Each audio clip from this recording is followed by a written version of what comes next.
Hello there, I am Scorched Scales, and over the last week, I have been reading Talons of Power. And boy, if you thought I had very little to say about winter turning, boy do I have news for you!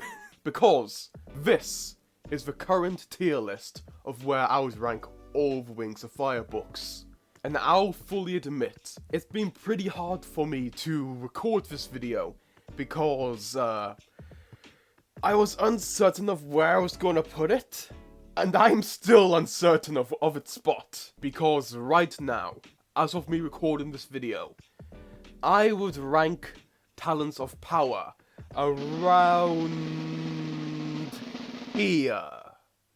Yeah, out of every book on this list, this is the one most likely to change, because as of me recording this, I'm still uncertain with where I would place this, because for reference, each tier here corresponds to a score that I give for books. Favorite?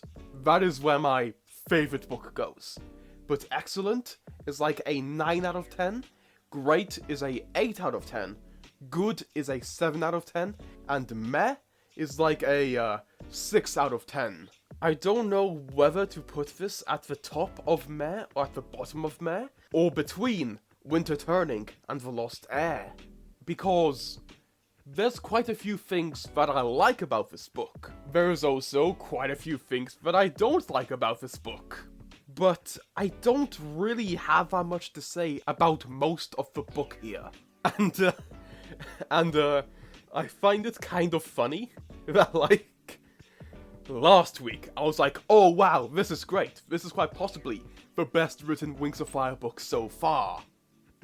And then we get to here. So, as for Talons of Power, I did like it.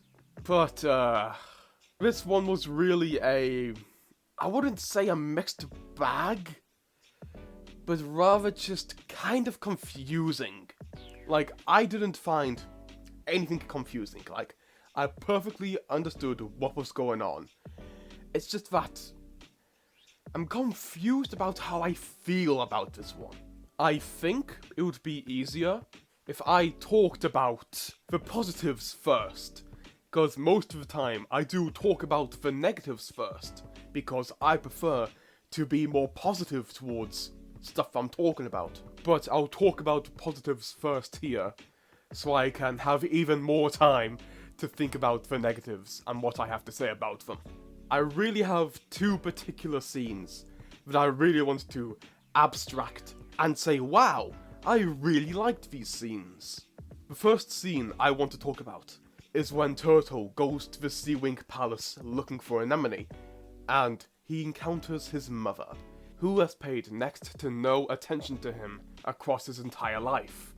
And instead of treating Turtle as some inferior, secondary, forgettable character, Queen Coral actually comforts him, and actually talks to him. And like, I just found that scene to be like extremely wholesome and really nice.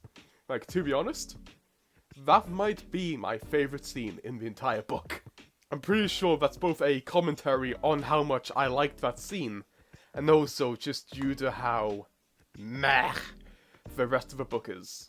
And the other scene that I thought was like really good, like really well done, is when Darkstalker is all alone in the Nightwing Kingdom, and he just walks around the old city of night.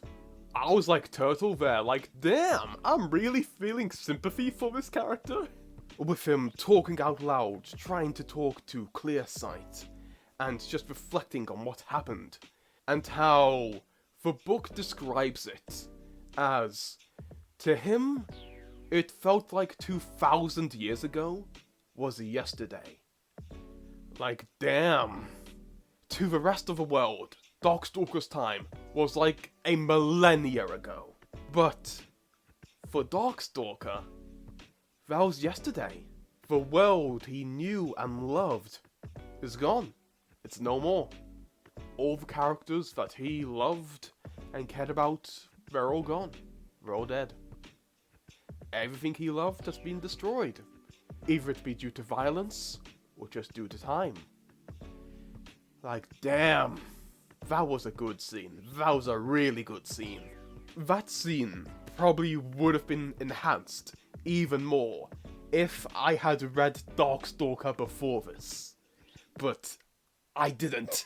It's strange because I haven't read Darkstalker yet, as I just said. But when he was talking to himself, when he was calling out to clear sight, I started to feel emotional. For the record, I didn't cry, but I did start to feel emotional, which is weird because this guy is the villain, and it's even more weird when you put into consideration that I personally don't know the characters he's talking about. I just know them by name. But then, immediately afterwards, he takes all the blame off himself and just blames the world. He blames who was around him. He isn't willing to take responsibility for his own actions. Like, yeah, I felt sorry for you, but you're still a ass. I think I might, the keyword is might, have figured out what my main problem with the book is. And it kind of connects to Turtle as a character and kind of doesn't. Because in literally every other book, we are following the protagonist and their story.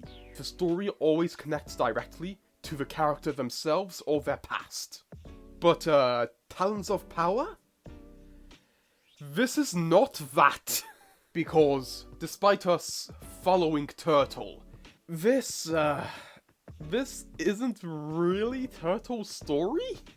Like, the driving force of this book isn't Turtle. The driving force of the story, the reason why the story is moving forward, is because of Darkstalker and his actions and what he's doing.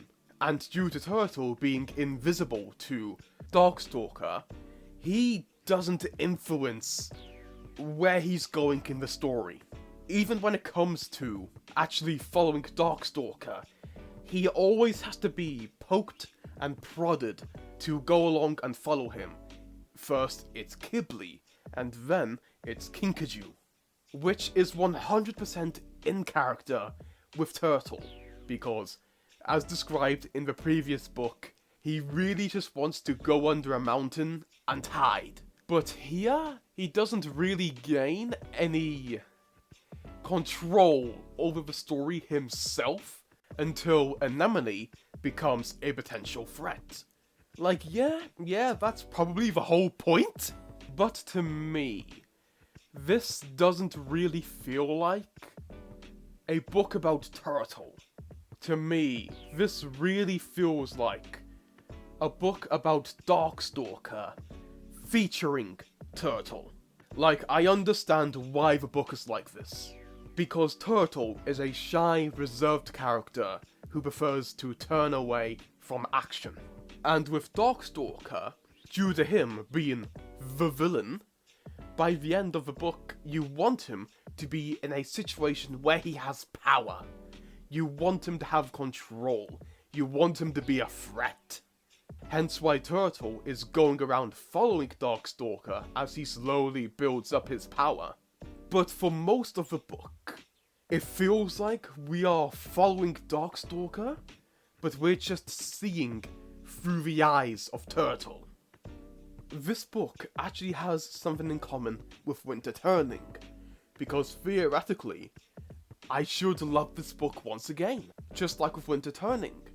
Because we spend a pretty large segment in the rainforest, we see Glory, we see Deathbringer, we see Glory and Deathbringer interact with each other, which is great for me, because I like Glory, I like Deathbringer, I like their...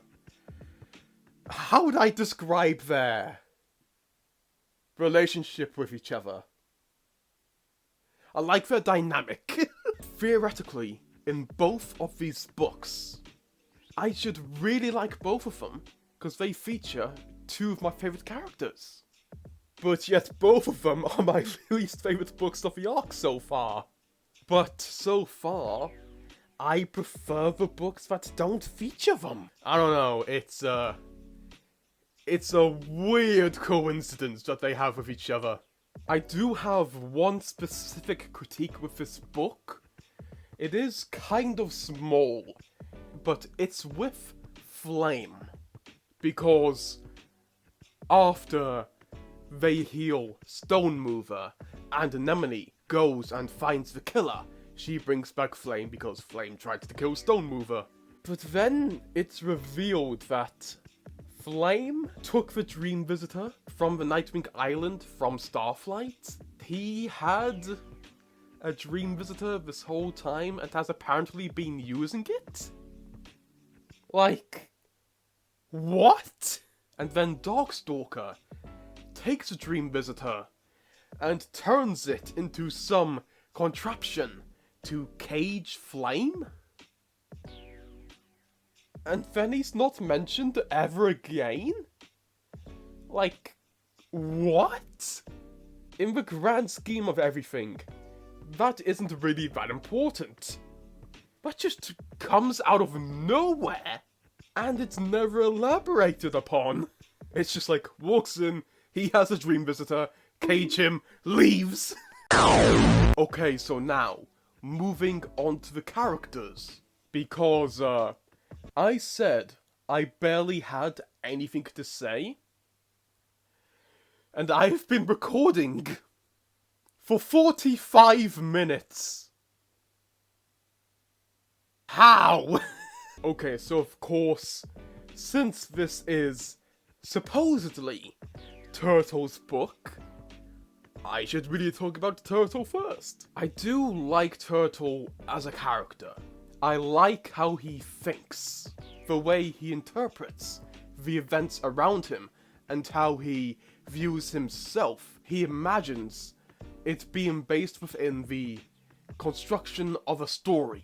Throughout the book, he's going, ooh, in a story, what kind of character am I?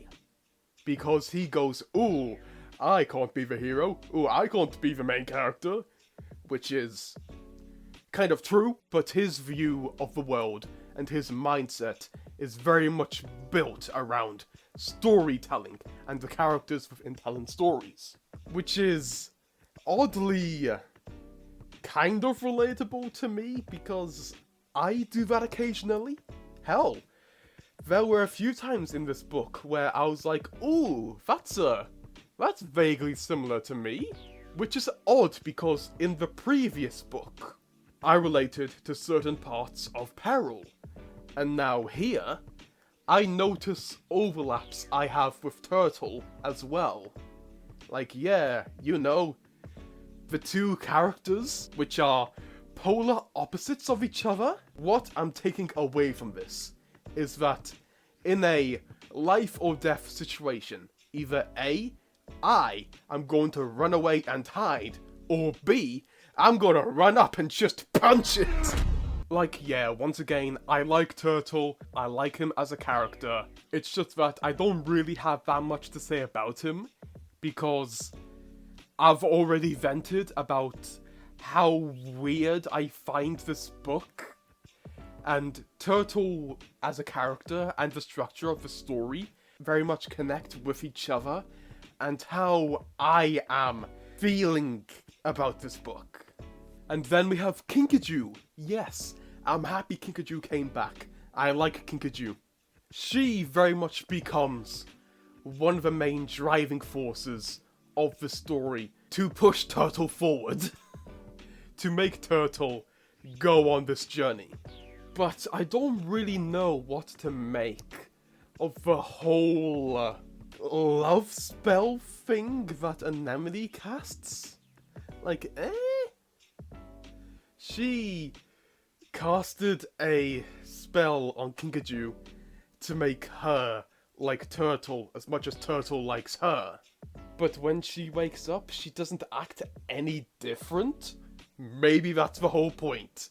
I'm intrigued to see how this concludes in the next book, Because, like, Turtle isn't the main character in the next book. But, like, that whole love thing is centered around him. So I'm intrigued to see how they would conclude that when looking from somebody else's point of view. And this does allow Turtle to have, like, what stood out to me of being like one of the noble moments of Turtle in this book is when basically everything is concluded. Darkstalker has all the amnesties and except Anemone, who ran away. Kinkajou says to Turtle that, "I love you," but Turtle then responds with, "No you don't," because of the whole forced love thing. Oh no, I thought that was noble of Turtle to go, "No you don't. It's all fake and I know it is. And I'm not going to force you into a situation with which you were already forced into." But earlier in that scene, when all of the animuses are brought together, Anemone and Turtle mentioned in their battle that, ooh, there's this mysterious Sandwing animus called Jerboa who disappeared or something. And like for a brief second, she appears, and then she vanishes. It reminds me of that Umbrella Academy meme. Now, Anemone, that is a interesting character in this book. Because throughout this book, she is constantly trying to get Darkstalker's admiration. She is always trying to get Darkstalker's approval. Because from Anemone's point of view, she has been practically alone for her entire life, with her being an animus. And throughout her life, she has been unable to turn to anywhere to seek any advice about being an animus, because as far as she knows, she's the only one. But as soon as Darkstalker appears, this big, massive, old, powerful, wise animus, Anemone finally finds a adult that she can relate to, a adult that she wants to be around, a adult that she wants to talk to, somebody who can help her. And throughout the book, she is always thinking about, ooh, how do I make myself look better in Darkstalker's eyes? And when Moonwatcher appears, Anemone despises her, because Anemone views Moonwatcher as competition for Darkstalker's attention. And even when Darkstalker essentially goes, "Oi, get out of my house!" Anemone still goes and tries to kill her mother to try and regain the attention of Darkstalker and to try and look good in his eyes. Although it is a little weird that when she gets the dagger off the beach, she goes like, "Ah yes, I can use this to kill my mother, to kill Orclet the child, to kill Tsunami, my sister, who I have a really good relationship with, and to kill my brothers." Like, yeah, that did feel a bit out of character to me. But then she does go on to justify it with being like, ooh, if casting spells as a animus really does devour your soul, then why don't I just get it over with right now and already go down that path, since I'm doomed to go down there anyway. Like, damn. This is not where I imagined this character going. And then, last but not least, we have Darkstalker, who is the center focus of this book.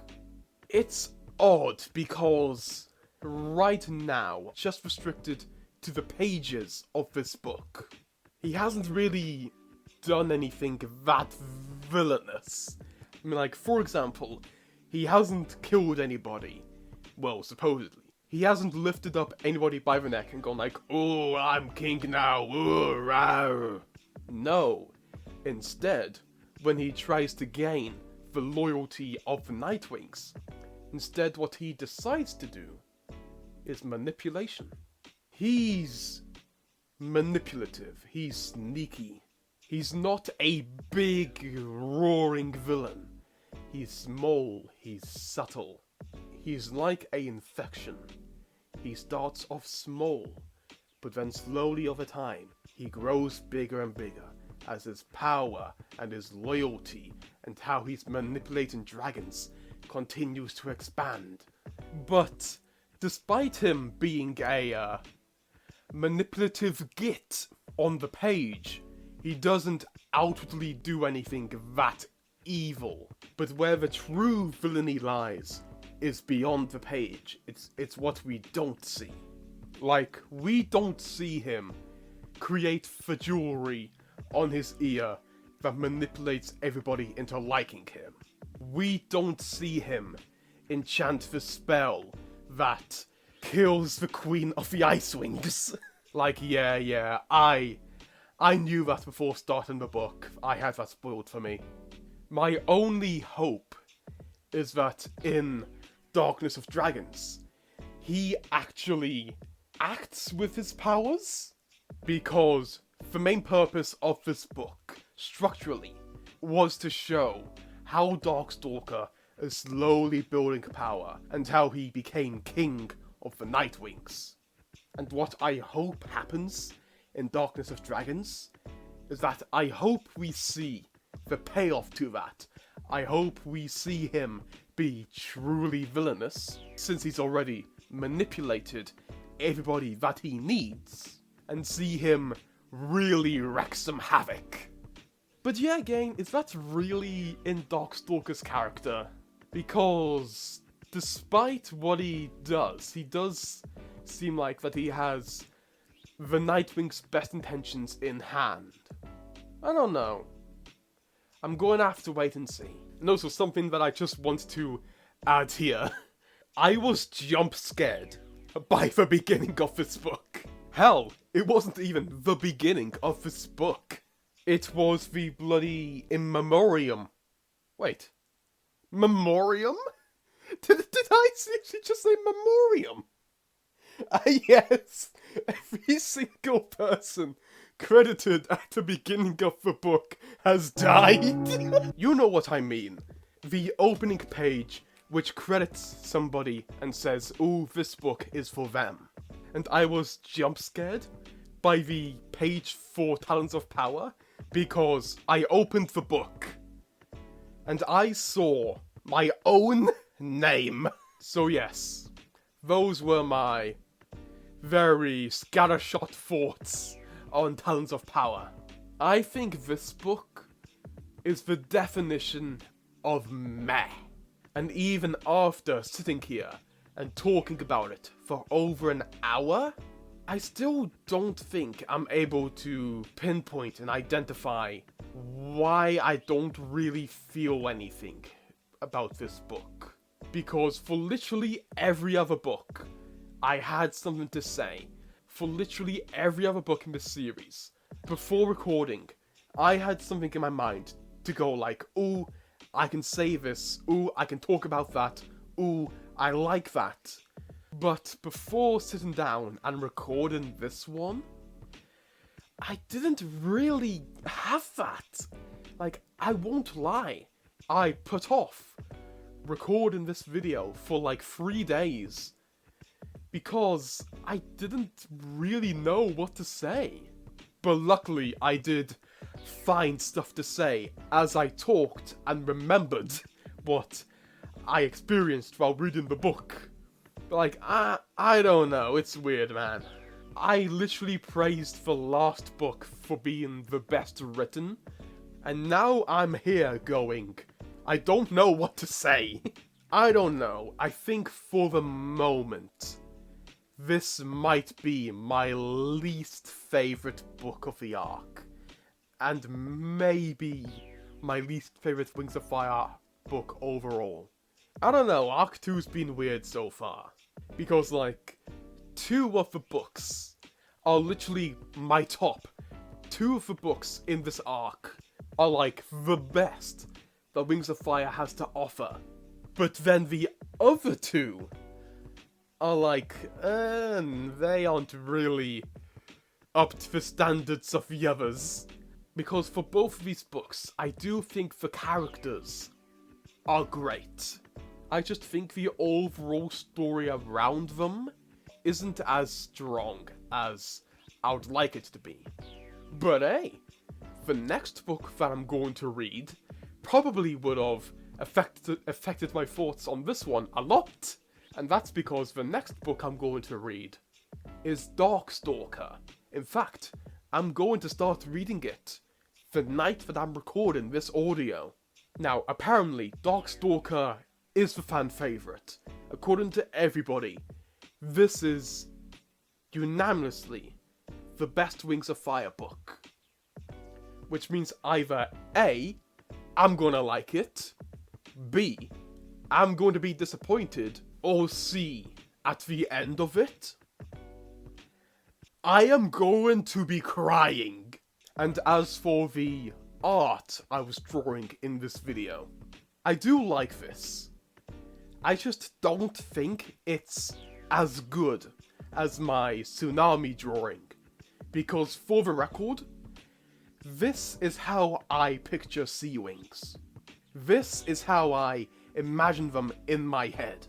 I just don't think I liked this one as much as I did the Tsunami one, because the snout on Turtle is too thin in my opinion. Like, I adore my Tsunami drawing. Like, I think this is probably the best thing I have drawn so far, but I do have a few issues with the shading and the gradient, which I improved upon in my drawing of Turtle.